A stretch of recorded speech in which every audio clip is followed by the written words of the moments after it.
Live from Studio G in the heart of America, I'm Steve Gruber, fighting for you from the foxhole of freedom. Here to tell you straight, I'm going to be brutally honest about everything. God bless America. This is the Steve Gruber Show. Here are three big things you need to know right now to start this hour. Number one, another Republican goes to war against America by walking away from the House with months until the election. This time, Ken Buck, who, like Kevin McCarthy, puts himself above stopping the radical left-wing agenda, steps away. Number two, the state of Kansas says no to changing biological sex on driver's licenses, and Portugal swings hard to the right, the latest to join the rejection of progressive globalist agendas worldwide. And number three, another day and more evidence that Joe Biden is not equipped to lead this country to the ice cream parlor, let alone on the world stage. Joe Biden has failed this nation both domestically and globally. I know we talk about this a lot, but honestly, this nation is rudderless right now. And when I reflect on the real presidents that led America, the men who put everything on the line and declared that protecting America was the single most important thing we could do, well, there's a lot of problems that I find. We need real leaders in America again. It's never been more important than it is today. It's time to reflect for a moment on how far we've fallen from the leaders that once believed in America above everything else, above all else. Presidents who believed in America first, and by that virtue, yes, virtue, we lifted the world up over and over again. This republic stands unparalleled in the annals of history for spreading liberty and freedom and human rights. And yes, we've made mistakes, but we had leaders willing to take charge and go forward, no matter how daunting the challenges before us. These men were leaders, strong leaders, most of them in recent decades. Even the ones I didn't agree with were still ones that on most days I had respect for. But that veneer began to ebb away when personal goals were put above everything else. The integrity of the office of the President of the United States began to be less important than personal achievement and political victories and, frankly, pettiness. There was a time when no matter what political party you belonged to, we could all agree on one thing: America first. And the world knew it. America first, and the world knew it. John F. Kennedy put it this way. Listen. Let every nation know, whether it wishes us well or ill, that we shall pay any price, bear any burden, meet any hardship, support any friend, oppose any foe, to assure the survival and the success of liberty. There was a pride in America, an America that was on the front end of a decade of change, where we'd rise to our higher ideals of freedom and equality and, yes, liberty.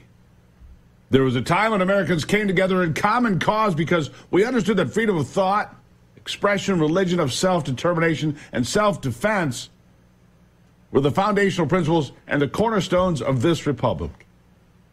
Those things were taught in public schools before the unions and progressive teachers and professors infiltrated our institutions of learning and perverted the truth about who we are and where we came from. We're a nation of hardworking people of every color and every race. Look, here's the bottom line that they don't want to admit. America is the most diverse and equitable large nation on earth. I mean, look around. How much diversity is there in China or India? In fact, there is no nation on earth that has more people and religions practicing openly, praying openly to their God in America. No more diversity in any nation than the one we call home. None. Nothing comes close. Anyone who dares to say otherwise is either ignorant or dishonest or both. Are we perfect? No, we're not. But we have the foundation to keep striving for perfection if this cancer eating us from inside can be stopped. There is no country on earth that provides more economic opportunities to 350 million people than the United States of America. That is not just here at home, but that is a global phenomenon. You see, our success has rippled the world over, giving rise to other nations and people to rise above poverty, to grasp freedom, and more importantly, to have hope. Is there more to do? Yes. Of course there is. But to make America the villain is obscene and beyond the pale. There was a day when American presidents were the envy of the world. They were bold. They were formidable. They didn't ask permission to answer a question from a reporter. No, they took charge, you see. Ronald Reagan was a man who believed in freedom to his core. Here's an example. Mr. Gorbachev, open this gate.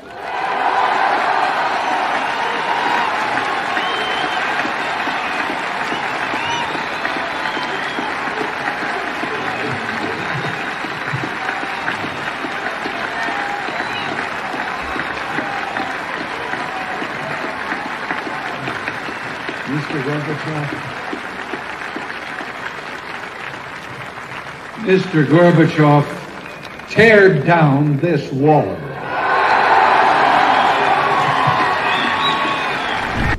And when America was under threat or being attacked, whether we liked the person in the White House, whether we liked the person sitting in the Oval Office or not, it didn't matter. There were times we all came to rally behind our country when we all put America first. There was a time. George W., do you remember this? Let me share this little walk down memory lane. Here it is. I can hear you.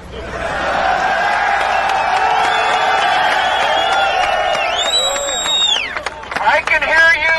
The rest of the world hears you. And the people who knock these buildings down will hear all of us soon.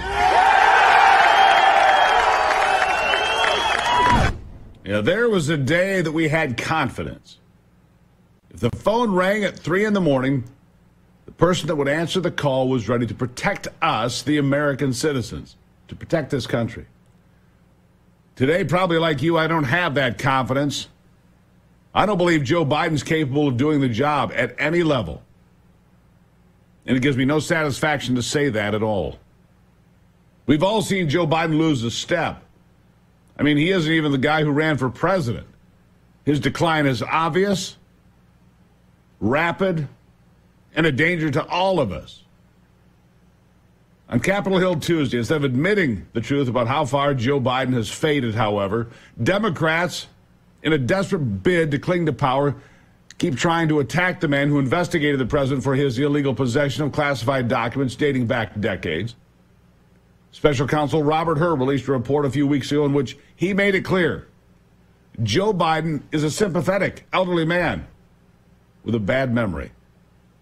And for that reason, he didn't pursue any charges, even though he had broken the law, because he thought it would be difficult to convince a jury that he was still competent to stand trial.